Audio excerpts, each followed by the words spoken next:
আসসালামু আলাইকুম প্রিয় অষ্টম শ্রেণীর শিক্ষার্থীরা, আশা করি তোমরা সকলেই অনেক ভালো আছো। আজকের ভিডিওতে আমরা আলোচনা করব তোমাদের গণিত বিষয়ের 11 নম্বর অধ্যায় তা তথ্য ও উপাত্ত। এই অধ্যায়ে আজকের ভিডিওতে আমরা আলোচনা করব সংক্ষিপ্ত প্রশ্নের সমাধান। তো আজকে হচ্ছে পর্ব 4। যারা গত পর্বগুলো দেখো নাই, আমি গত পর্বে তোমাদের এই অধ্যায়ের সৃজনশীল প্রশ্ন এবং বহুনির্বাচনী প্রশ্নের সমাধান কিন্তু ভালো করে বুঝিয়েছি। তোমরা যারা সেই পর্বগুলো দেখো নাই, তোমাদের দেখার সুবিধার্থে এই ভিডিওর ডেসক্রিপশন বক্সে একটি প্লেলিস্টের লিঙ্ক তোমরা দেখতে পারবে।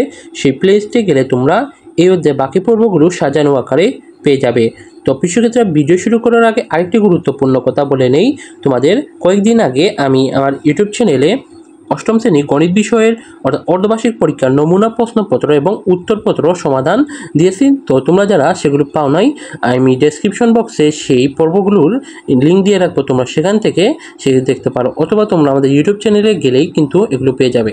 আর যারা ফেসবুক দেখে দেখতেছো, তোমরা কী করবে, আমাদের যে পেজ আছে সেই পেজে তোমরা যদি যাও তাহলে কিন্তু এই নমুনা প্রশ্নপত্রর সমাধান সহ পেয়ে যাবে। আর আমরা যে ফেসবুক গ্রুপ আছে সেই ফেসবুক গ্রুপে তোমরা গেলে কিন্তু এগুলো এই যে পিডিএফ তারপর ইত্যাদি পেয়ে যাবে। তো প্রিয়তা দেরি না করে চলো আজকে ভিডিও মূল আলোচনায় চলে যাই। তো প্রিয়তা আজকে 1 নম্বর প্রশ্ন হচ্ছে এই যে উপাত্ত কি এবং উপাত্ত কত প্রকার ও কী কী। এই প্রশ্নে কিন্তু ভেরি ইম্পর্টেন্ট, এটা তোমাদের সংক্ষিপ্ত প্রশ্ন আসতে পারে।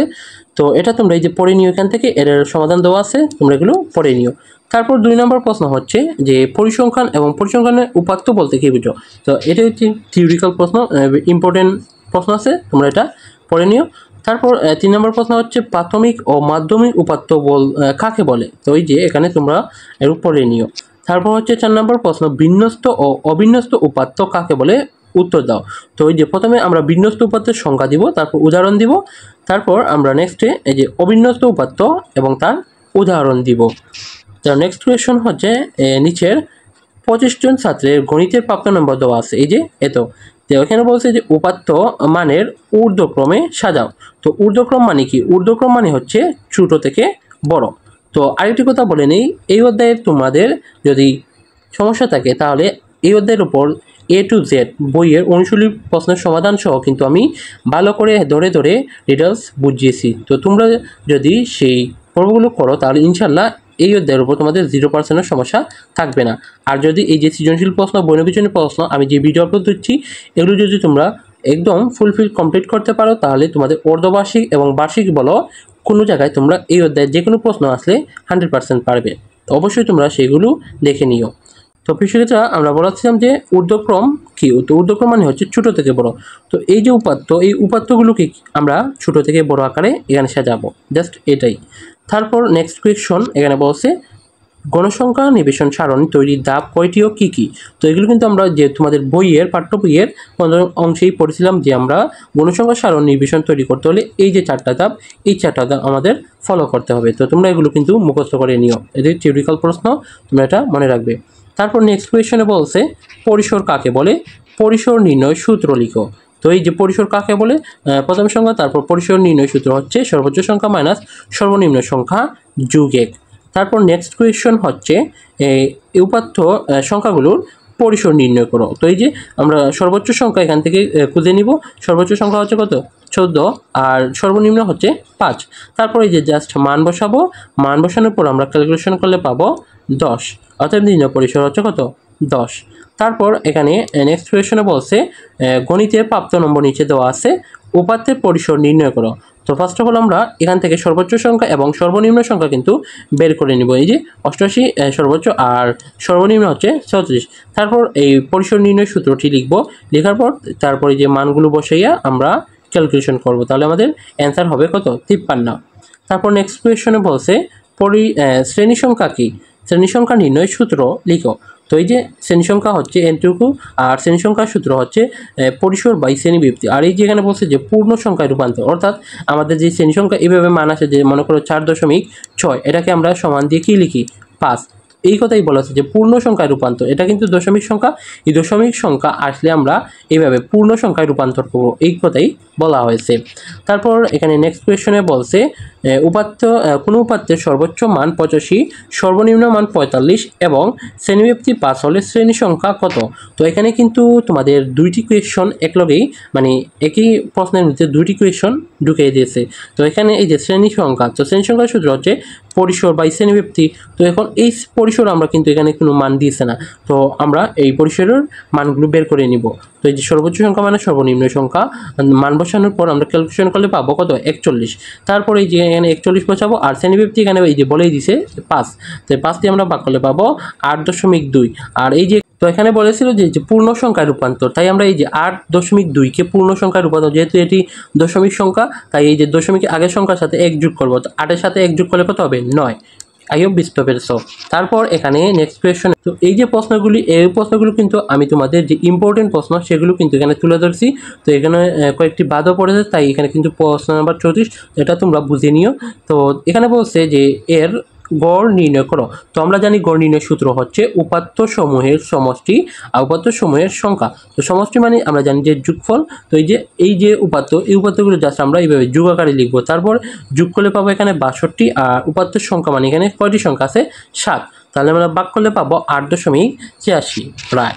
তো নেক্সট কোয়েশন এখানে আবারও বলছে যে গড় নির্ণয় করো। তো এই যে এগুলোকে আমরা যোগ আকারে লিখবো, যোগ করলে পাবো 84, আর ওখানে কি করব মোট সংখ্যা কত 7, তাহলে আমরা ভাগ করলে পাবো 12। তো আগে তোমরা গড় নির্ণয় থেকে যদি প্রশ্ন আসে তোমরা এটা সমাধান করতে পারবে।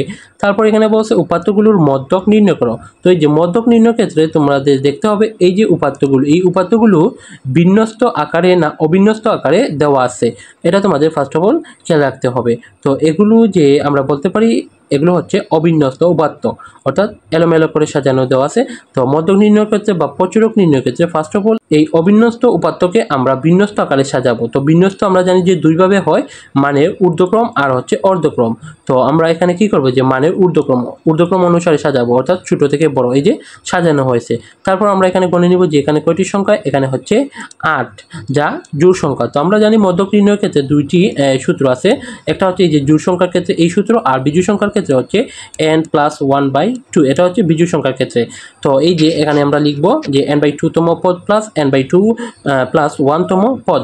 তো এখানে n কত, n হচ্ছে 8, এই যে 8 আমরা তারপর এখানে ক্যালকুলেশন করলে পাবো যে 4তম যোগ 5তম পদ। তো এই 4তম এবং 5তম পদ কিন্তু আমরা এখান থেকে বার করব, যে এটা হচ্ছে প্রথম, দ্বিতীয়, তৃতীয়, চতুর্থ, অর্থাৎ 20 এবং 23, এই দুইটা আমরা যে যোগ করে 2 দিয়ে ভাগ করবো, তাহলে আমাদের অ্যান্সার হবে 21.5।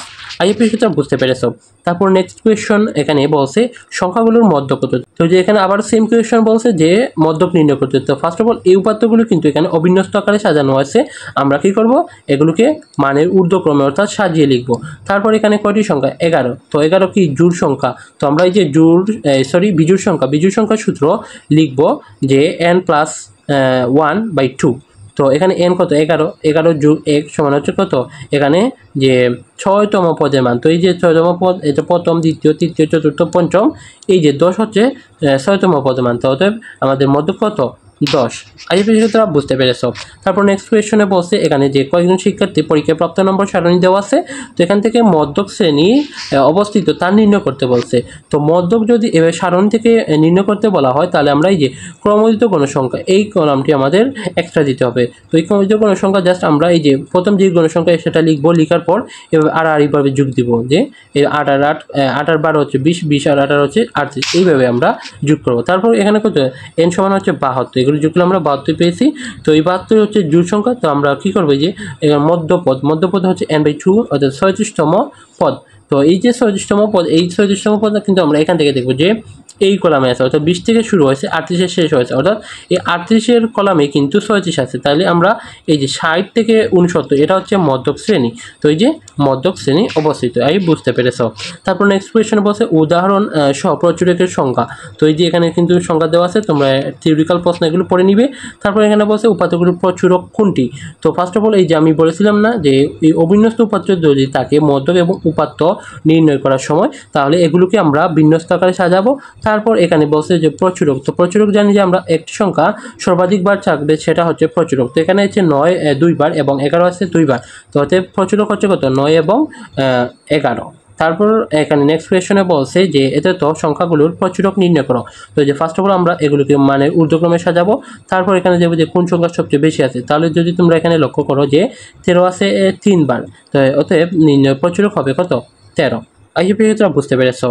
সো প্রিয় এই ছিল আজকের ভিডিওটি যদি তোমাদের একটু উপকারে আসে তোমরা অবশ্যই চ্যানেলটিকে সাবস্ক্রাইব করে ভিডিওটি দিয়ে লাইক দিয়ে তোমার কমেন্টে মতামতটি জানিয়ে দিবে, এবং যারা ফেসবুক থেকে দেখতেছো তোমরা ফেসবুক পেজটিকে ভিডিওটিতে একটি রিয়েক্ট দিয়ে তোমার মতামত কমেন্ট বক্সে লিখে যাবে। তো তোমরা এই যে আমাদের ভিডিওগুলো দেখো এবং রিয়েক্ট দাও, কমেন্ট করো, সাবস্ক্রাইব করো, এগুলো থেকে কিন্তু আমরা উৎসাহ পাই এবং এই ধরনের ভিডিও কিন্তু আমি বেশি বেশি আপলোড করতে উৎসাহিত হই। তো এগুলো তোমরা করবে।